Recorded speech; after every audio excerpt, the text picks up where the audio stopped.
welcome to the In the Home Breakout session.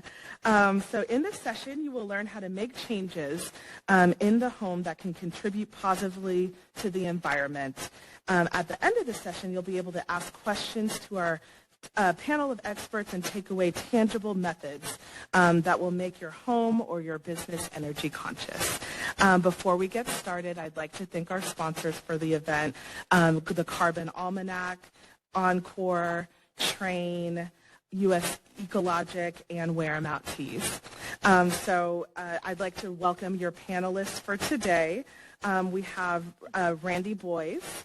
Thank you. Yeah, Oncor Electric. And he is the technology manager who's also going to serve as your moderator today. We have Lisa Roark. She is the program manager of Turn Compost. We have Susan Alvarez, and she is the assistant director of the City of Dallas Office of Environmental Quality and Sustainability. And we also have Mark Witte, Chair of North Texas Renewable Energy Group. Thank you so much for joining us today. So our panel will take questions from the audience at the end of their presentations, and you will see the same Slido screen pop up behind them. Go ahead and join Slido again and send them your questions, and I'll moderate those to them at the end. And we'll try to get to everyone. We still do have a lot of people listening in virtually, so we'll try to get to as many as we can.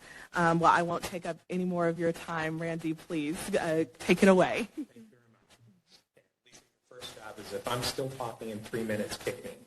Okay. In the home panel, you will see many of the exhibitors, those of you who are here physically at least, can see many of the exhibitors that are out there that will tell you any end of great ways to improve your energy efficiency, your environmental impact, your quality of life, etc., by modifications, many of them very easy to make modifications that you can do at your home. And we will hear some more about that when we hear from the various panelists. But I do want to point out that, and I was so inspired by Mr. Martinez, and he's probably, luckily he's gone. I don't know if he even responds to that name, but I can't pronounce his first name. The keynote that opened this morning talked about, from an indigenous people's perspective, why they have this tie to the land and why it was clear to them the types of impacts that their choices, their lifestyle make on the land. Well, all of us at home have at least that one little piece of land. Not necessarily all of us is fortunate to have as much land or as pretty a land, or if you're renting maybe not much land, you've still got your home and things you can do there, and you've got a degree of control over that environment. What I'm going to ask when we get back to the panel in general at the end, after each person talks, is how that same connectedness to your property, to the things that you do have control over, could be connected to larger changes. We have given up to the corporations, our government, because of our exchange of some amount of wealth, that I can live in this city, I can still do these things, I get all these other benefits. And yet we've been able to make so many wrong decisions that have impacted the collective land, not just my house and what I do at my home, but in collective. So I'm hoping that we will get to think about how that same passion that we might either have or nurture at our homes can become a voice for larger change as well. And with that, I'm going to let Lisa talk to us about Turn Compost works on both a residential and a commercial level for some very easy, practical, and both economic and environmentally changing systems. But that's all your stuff. I'll let you say that. Okay. Well, thank you. My name is Lisa Roark, like you said. I am the program manager for Turn Compost, and I am a plant-based chef and a holistic nutritionist as well, and with a degree in permaculture. So I spent about 20 years in the beauty industry and became very fascinated with the ingredients in the products, more about how they were sourced and also why they worked in keeping us pretty. So I thought, well, I can start growing some of that at home. And I did, and I failed miserably, like all new gardeners do. It was great. I had my first round of caterpillars that I thought were fantastic because they produced butterflies, but they also produced dead plants that I had no idea what to do with. So enter composting. And that's why I'm so proud to work for Turn Compost now. But after a while, I decided I knew enough about the ingredients. I knew how to grow them. I now need to know the nutritional value of them, so I'll just go for that. And then I thought, oh, I should probably learn how to cook too. So my 40-year-old self came to Dallas College and went to the downtown location and got a culinary degree so I could learn how to cook. And I produced the first vegan meal during the International Cuisine Week that I had to sneak in because it was the first one and they didn't realize that it was vegan. But got to have a pioneer somewhere, right? So the handout that you got talks about the top 15 solutions that you can do. And I hope that everyone takes advantage of this. We have them in print at the front desk, but we also have them online for you too. And I can tell you a few things that a plant-rich diet does. Not only reduces carbon emissions from the agricultural industry, the farming industry, but it also is really, really great for the soil, and that's where compost really comes in. If you have the ability to compost at home, you're very lucky. A lot of people don't have the ability because they either have neighbors who are like, that's going to smell, I don't want that in my HOA, or they have too small of an area. And that's where our company comes in, where we can actually take your food scraps to our site in Garland, mix it with some carbon, and create the compost that we give back to you. When you have the ability to compost at home, you're doing a couple things. You're reducing your food waste, hopefully because you're realizing that you're seeing how much when you're doing kind of a trash audit, how many things am I actually throwing out? Well, did I actually need to peel that carrot? Or can I just eat the whole thing? What can I do with the greens of the carrot? You start to kind of really take personal accountability of how much of the ingredient that you are that you're tossing away, hopefully into the compost. But you're also creating a very, very healthy garden for yourself. And gardens not only create food for us, but they also create the oxygen for us because, as you know, whenever there's plants growing, they absorb the carbon from the air and turn that back into oxygen, which helps us to breathe. So it's very, very important to have anything that you can growing, even if it's a container on your balcony box. And plus, plants just make you happy. They reduce depression. They kind of change the vibe of your whole space. So I'm all about the plants and gardening, and especially with composting. So it was August 2015. I was still working in the beauty industry and noticing how many things we were throwing away. If you notice, in a lot of products, you get this really pretty packaging that isn't recyclable because to make it kind of bougie, they want it to be nice and, slick packaging with lots of colors that ends up in the trash. But you paid more for it, so yay. But I was thinking to myself, what can I do to positively impact and offset what we're doing here in this industry? And part of that went to going to work for greener companies. But I found this book called The Zero Waste Home by Bea Johnson, and it changed my life. It really showed me how little I could use, that I had more than I needed, that I was able to make my own household products to clean with, which was just basically baking soda, vinegar, and some water and Castile soap. I didn't need to have all of those chemicals on my floor, but I also didn't need to be putting them on my face and body either. So when you are thinking about what you can do at home, you can also be thinking about just from a personal level. Are the companies that I'm supporting with my purchases, are they cruelty-free? Are they being tested on animals? Is this an aerosol can that's going to mess up the environment? Because we've talked about ozone layers since the 80s. We know what's going on with this. You can start with those kind of consumer choices and then, drink the Kool-Aid like I did and become completely zero waste and brag about only throwing away one bag of trash every quarter. So, success. Recycling well. One thing that you want to do at home too is know what is recycled in your city. And I know Sue's going to talk about that probably with the city of Dallas, because it does change. I live in Garland, and we used to be able to recycle plastics 1 through 5 and 7, and then that changed to 1, 5, and 7. So you kind of have to stay on top of that and know that you're not throwing contaminants away. One thing that's important to know when you're composting at home is if you're vegan, you're A-OK. If you are a meat eater, you might get yourself some rats. So I recommend not composting your meat or your dairy, because your neighbors will for sure complain about their new visitors. And if you have a garden, that'll really be more of a test kitchen for all the contaminants that you bring in there, all the rats and the rodents. So as you can see, I'm a big eco nerd is actually what I call myself. So I can wax on forever, but I'm going to give it back to Randy. Thank you very much. And again, the choices that you can make at your house that have an impact not only on your quality of life, but as Lisa explained, really on the industries that we all just would otherwise take for granted. And it may seem like the cost is the same, or maybe you even have to spend a little bit more to do something by your choice.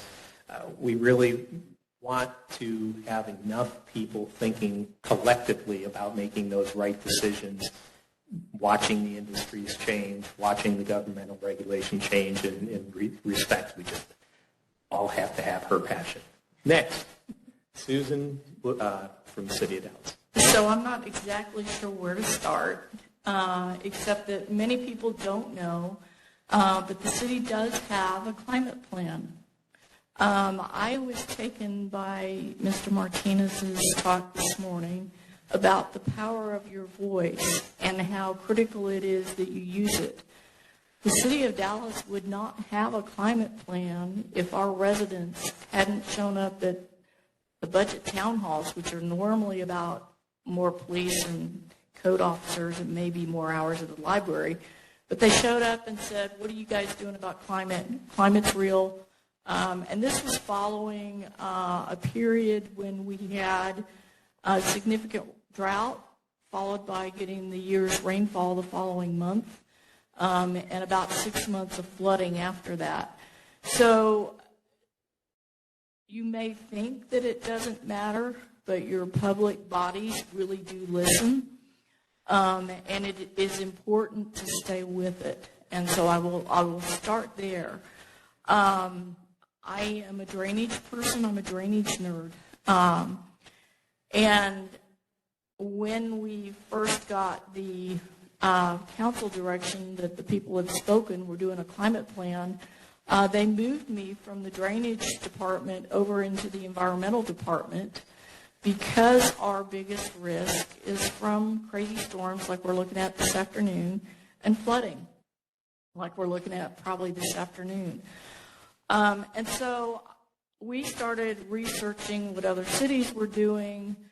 We started reaching out to the community, and we learned very quickly it's not just buildings and energy. It is food access. It is drainage. It's having clean water. We ended up with 8 different categories, including waste management, zero waste. I say everything from A to Z, air quality to zero waste, and everything in between. Well, I'm a drainage person. I don't know a lot about buildings and energy, because typically as a trained civil engineer, I stay well outside that building line. And so I started attending meetings of the North Texas Renewable Energy Group to figure out what is all this energy stuff, and how does one put solar on a home, and is it hard, is it expensive, is it something anyone can do? And then it's one of those one thing leads to another, because as we move forward with the climate plan, it's like, well, gosh, if I'm talking other people into doing this, I probably need to walk the talk. And so I put solar on my home. I took a loan out of my retirement to do so, but it's paid off, and it's paid off in the last less than 5 years. My tax rebate that I got from that, I used towards an electric vehicle. my tax rebate that I got from that, I used towards, I'm actually probably 2 days away from having a battery installed, because lesson learned during the winter storm is just having solar. When the power goes out, you still lose your power. And even though my home is, I thought, fairly well insulated, I still had ice in my sink, and I still had broken pipes under my house. And so the climate thing hits you at home, whether you want it to or not. And so I've worked since on further insulating my home. I took some of my savings and took my gas stovetop out and replaced it with an inductive stovetop, all electric. And so to me, a lot of the work that I'm doing in my professional life is oozing over into my personal life, because I feel very strongly that I need to be walking the talk. I do have a hydroponic unit in my dining room. I tried composting.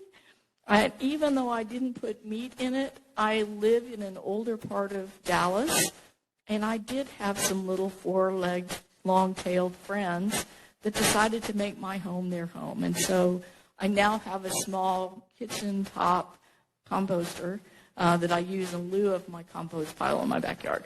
So I think there's a lot of things that anyone can do with some of the funding that is coming out of the Inflation Reduction Act. There is funding available for people to make that switch.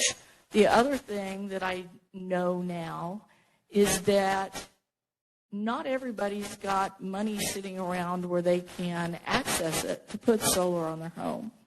And so as a city, we're looking at, well, how do we help people get more cost-effective access, and it's access, to clean renewable energy?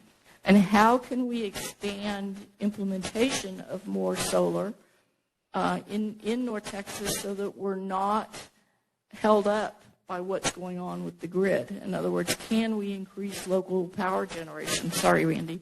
So I think that's an important thing. It reduces our vulnerability as a community. The other thing is it doesn't have to be big and fancy like driving an EV or putting solar on your home. There are power agreements where you can buy the credits through your normal power company and get clean energy that way. You can check and make sure that you've got energy-efficient light bulbs. It's amazing how much power you can save just by doing that. The other thing is look at what they call, I think, vampire power. If you're not, my mom used to yell at me if I wasn't in the room to turn off the lights. Well, it's not only that, but unplug stuff that you're not using so that the system in your house isn't going to look to see if you've got something plugged in or not. So there's a lot of things that you can do like that. Caulking around your windows, just ensuring, or like with insulating material. Even if it's not your home, you can put that around your windows. If you have the available funding to do it, you can look and make sure that your windows are at least double paned, if not triple paned. I'm in a lovely stone Austin Chalk home built in 1945. It's fabulous, except that my home was built for cross ventilation, which means I've got 10 billion windows.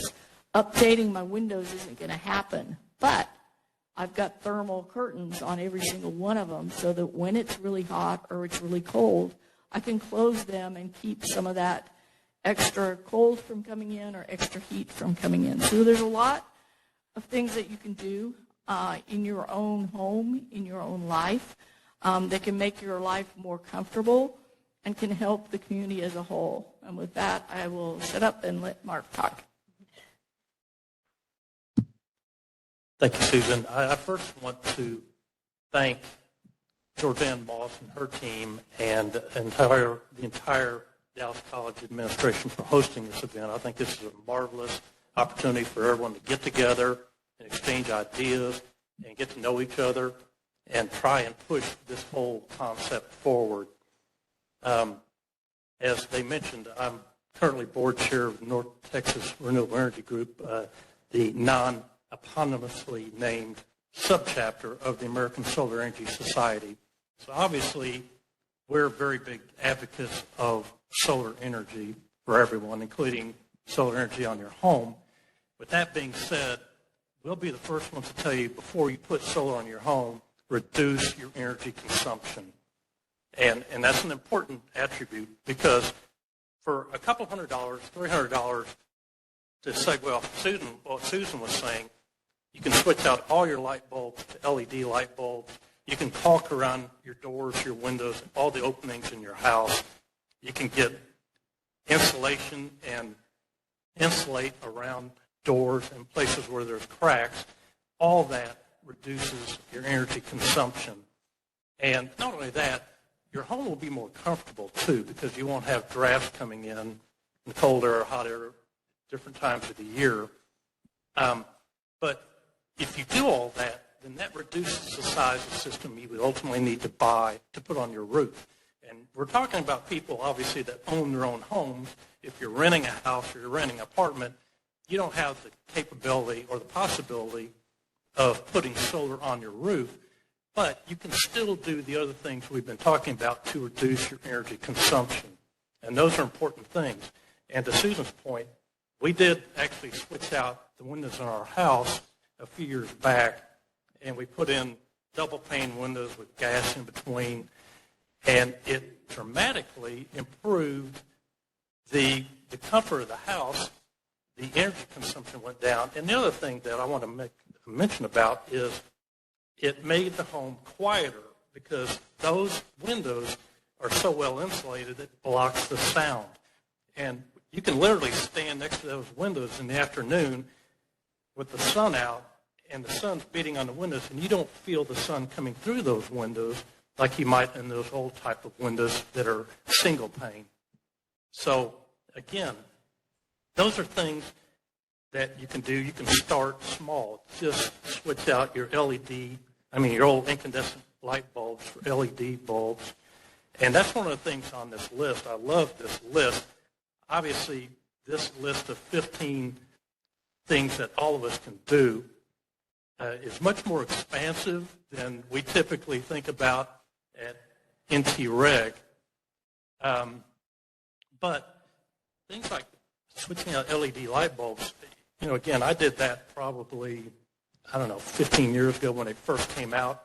I knew at that point I was overpaying for the light bulbs, but it's kind of like as more of us buy those light bulbs, by the economic principle of rights law, the manufacturing of the light bulbs gets more spread out, and the economies of scale kick in. And I think when I first started out, I was buying LED bulbs for $20, $25 each. Now they're down to $2 or $3. You can get a pack of them, and I think the price per pack is like $1 a bulb if you do it outright. So they're very cheap now. And I want to mention something about individual actions making a difference collectively. Because if you go back 15 years, the average American home used 17 to 18% of the total energy usage was for lighting. Now it's between 10 and 11%. And that difference is people are putting LED light bulbs in. That's reducing energy consumption on a macro or societal level. So that's an important thing for all of us to keep in mind. That's the kind of things that as we each individually do these things, it collectively makes a big difference. And so this list, again, there's some things that are what I call one-off deals. Switching out your light bulbs for LED lighting. You go rooftop solar, that's a one-off thing. Others in here, like using a plant-rich diet, that's something that's a continual thing. So, again, this list is much more expansive than we normally look at NTREG, but a lot of these things are the same things we talk about. And, water saving is another one that actually saves a lot of energy. And it's just something as simple as washing your clothes in cold water, because the modern detergents work just as well in cold water as they do in hot water. And I know that because my daughter used to work for Procter & Gamble as an engineer. And most of the energy used for clothes washing is just used to heat the water. So eliminate that. That's another easy thing to do. But all these things, again, if you do them individually, over time, they will save you a lot of money, it saves a lot of energy, and from a societal perspective, it helps us all out. Now, if I can go off script for about 30 seconds, there's one thing that I want all of y'all to do, and it makes a very important difference, and that is get out and vote on Tuesday. And if y'all will all do that and get your friends to do that, then that will help out as well. Thank you. If you haven't already voted. Yeah, true. I've already voted, but yeah. Vote once, vote often. Thank you all very much. I keep thinking that, if the only tool you've got is a hammer, every problem looks like a nail. And I keep hearing energy, energy, energy, and almost all the things that were said. I want to point out that, so many communities don't have the opportunity to do some of the things that we've said. That does not mean that there are not opportunities available to them. Some of the things on this list are, you go home and just decide to do it, and it will still make a difference. A lot of what's come out in the Inflation Reduction Act, the Climate Act in disguise, is that there are plenty of funds that will be working their way into those previously marginalized communities. The poorest people spend the most percentage of their income on energy, just keeping the house warm, getting water in the house, and, transportation. And 40% of their income is gone. And you add rent to it, and it's like, what's left? There are programs. Oncor runs an energy efficiency program. If anybody has put solar on their home and not talked to Oncor or their developer about taking some of that incentive money, then they were just silly. The city of Dallas has a number of, and so does Oncor, and so do a lot of, if you go out and you start looking at the groups that perform service to different activities at the home or communities, that a lot of them do have incentive programs that are targeted towards the low income or, I think it's great. It was actually the bill, the bipartisan infrastructure law, now has a map. You can look at it in the United States that shows the different types of, energy or environmental or income, et cetera, disadvantaged communities. And those are going to be the first ones that get to drink from that trough when some of these infrastructure improvements go on. So that was supposed to be a segue to just a question of what are the biggest barriers that you think for the previously marginalized communities for taking action in regards to the Lack of funds. Yeah. And lack of access. That's something we've been working on. Our council gave us, after the winter storm was awful, but in a lot of ways it was a gift because it illuminated some places we had opportunities to do better. And we know that we lost residents. People froze to death. People were not able to run their ventilators, the other medical devices they needed to live. And so we started looking into weatherization. Now, the council did great by giving us some funding for weatherization. They gave us, I think, $200,000, which sounds like a lot of money. But in the great world of weatherization, we reached out to the county, to Oncor, to some of the other nonprofits, and they all kind of shrugged at us because they said it wasn't enough to make a difference, and they really didn't want to deal with our funding. So we started poking around, and one of the things that we found is that the federal form for applying for weatherization assistance was like 30 pages long in very, very small print in English. Dallas is a majority-minority community. A lot of folks don't have English as their first language. A lot of folks, I think one of the speakers this morning said something about not being able to read the forms because it was in such fine print. Well, the same thing happened with weatherization. So one of the first things we're tackling is that access thing. How can we make the information available to the people that need it, make it understandable, because a lot of it also is in government language, which I'll say normal people. There are normal people in government, but most normal people don't speak government and a bunch of acronyms. And so one of the things we're working on is how do we make this information, A, available to our communities that could use it, and B, understandable so that they know what choices they have and so that they have access to some of the existing and already fabulous programs we've got in Dallas.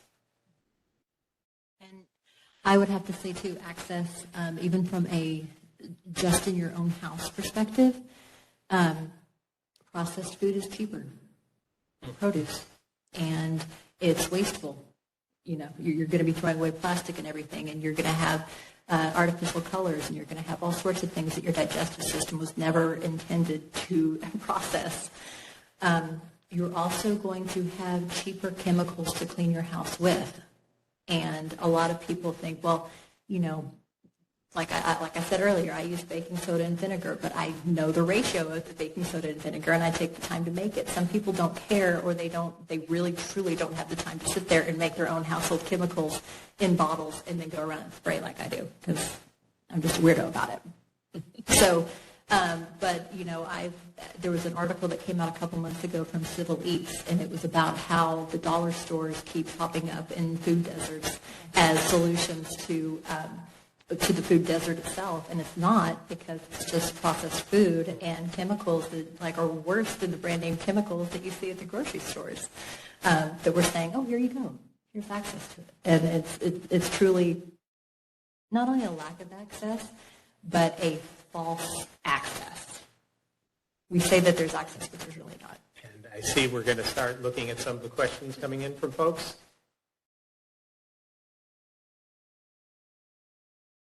Thank you so much. I could listen to you guys talk all day, but yes, we've got about 10 minutes, and I would really love to get some questions from the audience in. So yeah, let's go ahead and get started. So first question is for Lisa. We've got a ton of questions coming in about composting, but I took the most common one. So. Compost bought in a store presumably has toxics in the mix. Is that a myth? Are food waste generated at home as robust as compost materials? That's a really cool question, because it varies, actually. Our compost that we have been digging in the last couple weeks at our site varies from the compost that we dug up 6 months ago. And it's because over the summer we got watermelons and we got citrus, and in the spring when we start digging, we have more fall squashes and vegetables.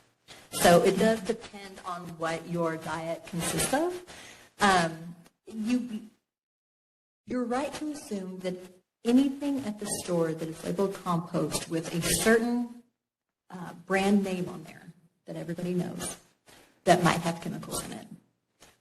So if you're wanting to buy compost from the store, you can just read and see what it is. Now, with composting, I will say a lot of the compost that you get is manure, which is just fine.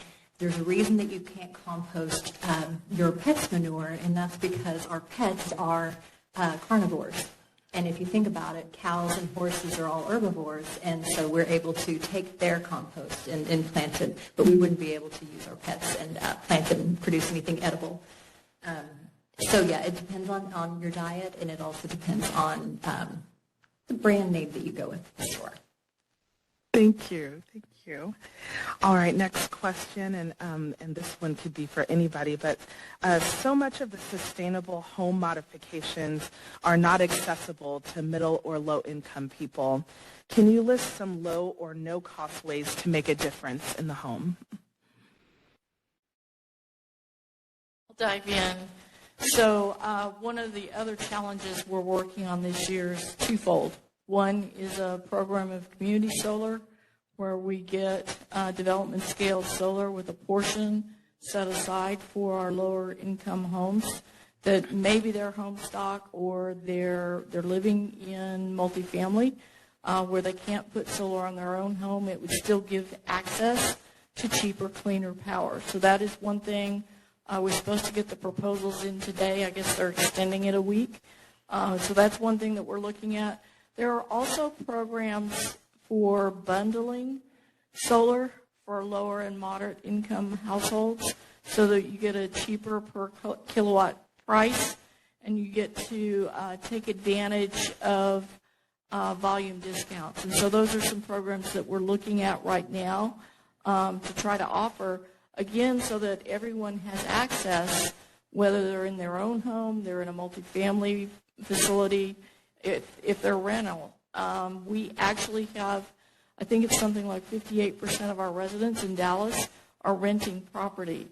And so unless you have a very progressive landlord, you're not putting solar on that roof. And so how are other ways, and we're looking at other ways of making clean, cheap, renewable power available to our residents.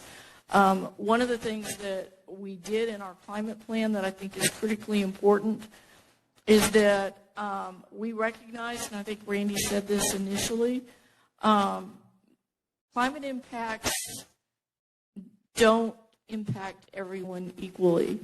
Our communities of color, our low-income communities, elders and children, those people that, quite frankly, don't have the wherewithal to be able to address weird weather that's happening on a more frequent basis, are going to be impacted more so than other people.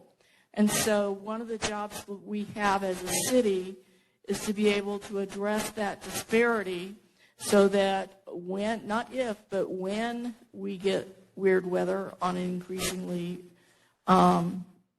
frequent occurrence, that everyone is safe, that everyone can stay healthy, and that everyone can continue to live their best life. Please go ahead. Yes. So let me segue off that for just a moment.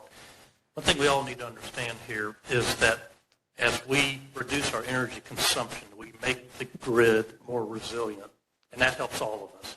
So anything we can do, and one of the things that NTREG initiative we're trying to do is to get donated LED bulbs from large big box retailers and or donations from wealthy corporations or individuals that we can use to bulk buy LED light bulbs for free distribution in low-income parts of town. And that, we know, will make a difference, and that helps all of us. The other thing I would like to mention about energy efficiency, if I have about 20 seconds, the state of Texas has more wind energy generated than any other state by far. It's not even close. We're second in the amount of solar energy that's generated in the state behind California.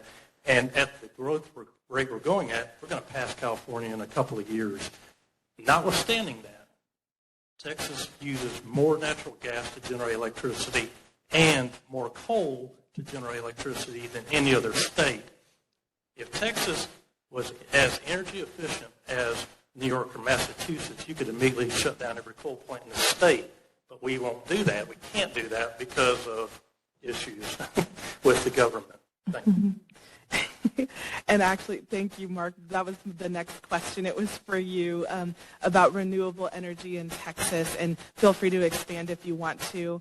But the question was, is it really a viable option here in Texas? Absolutely. Yeah, absolutely. That's a short answer. I Okay. think the longer answer is what I just gave. Yes. Thank you. The other thing that I will explain is there's a myth that you can't use solar because the sun goes down. The one thing that kind of really works in our favor, and I've seen several studies by Rice University and others, that the wind ramps up about the time the sun's going down. And so if we and we are blessed with constant wind and good solar. So conceivably, we could go completely renewable and live our best life still. The addition of batteries helps buffer the grid system so that when those systems kick on and off, it keeps the harmonics good. But realistically, it is very viable. It's much cleaner than what we're doing right now, and it's actually more cost effective than either the coal or the gas plants that we have in process right now. So yes, the sun goes down. Maybe we look at storage. Maybe we look at the blessings of wind. I will also reiterate that both wind and solar exceeded their modeled demand during the winter storm. So they did just fine. It was the thermal units that had some problems. And I'm going to need to be careful here because this is partially Oncor and this is partially Randy talking. We're also blessed, for example, with not only the offsets between solar and wind that have a more continuous when you add the two together, but we also have the benefits of all of our load centers being on the east side of the state. And if we were not just one state, we'd actually possibly spread a couple of time zones to where an awful lot of the solar gets to go in on the west side of the state. And so as long as the transmission can all move that around, the peaks that cause us to have the highest demand for energy and the largest strain on the system are usually there right at the end of the day, 6:30, 7:30. Well, not 7:30, rarely then. But everybody's coming home from work. They turn some things on, air conditioning's at a peak. It's middle of August, although I will say that model is also changing because of climate change in general. We are seeing winter peaks. We are seeing larger oddball times of the day for summer as well. But the thing I was going to mention wasn't just to add that, oh, by the way, we also have the width of the state that benefits the solar. It's the flip side, and the problem part of that solution is the things that Sue mentions are systems-level solutions. The wind guys are one business. The oil guys are another business. The transmission guys are another business. The energy efficiency guys are another business. The regulatory. And so it's tough to put everybody at the same table. If I will, I'm going to go back to Mr. Martinez's talk again this morning. And, you know, these passions that we can feel at our individual plat, that thing that we call home, that we take pleasure from at the end of the day and on weekends, et cetera, we have to make that voice known that it is not acceptable to give by proxy the corporations and the government the right to just regulate earth-ending disasters in our behalf. You know, oh, as long as we got enough money and we feel wealthy enough and we got to do all these things, we should feel good about it. It's like, no, nobody should feel good about where we are right now. Wow. Thank you so much, Randy. I think that's a good place to end it right there. We'll leave the audience with your words. Well, before we do break, though, would you please go through again with your name and organization and how can we stay up to date on the resources that you guys provide? Randy Boys, Oncor Electric, and just randy.boys@oncor.com. You can get to me and probably find me out on our website as well. Lisa Roark, lisa@turncompost.com, and I'm with Turn Compost. You can also find us on Instagram at Turn Compost as well. Susan Alvarez at the City of Dallas. It's susan.alvarez@dallas.gov.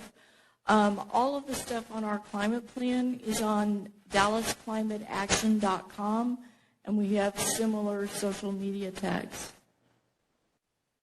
And I'm Mark Witte with North Texas Renewable Energy Group. You can just go to our website, ntreg.org, for a nonprofit. And I also would like to make one last plug here. I don't want all of us to lose track or lose sight of the difference that technology will make. Now, it's not if, it's when. It will make a difference. And as we convert to EVs, electric vehicles, We have those in our garages. We'll have bi-directional charging, which means you will have battery backup sitting in your garage, and that can be for all of us. So that will make a huge difference on the nighttime demand and smoothing out the peaks in the grid, which is one of the main things we're trying to do here. Thank you.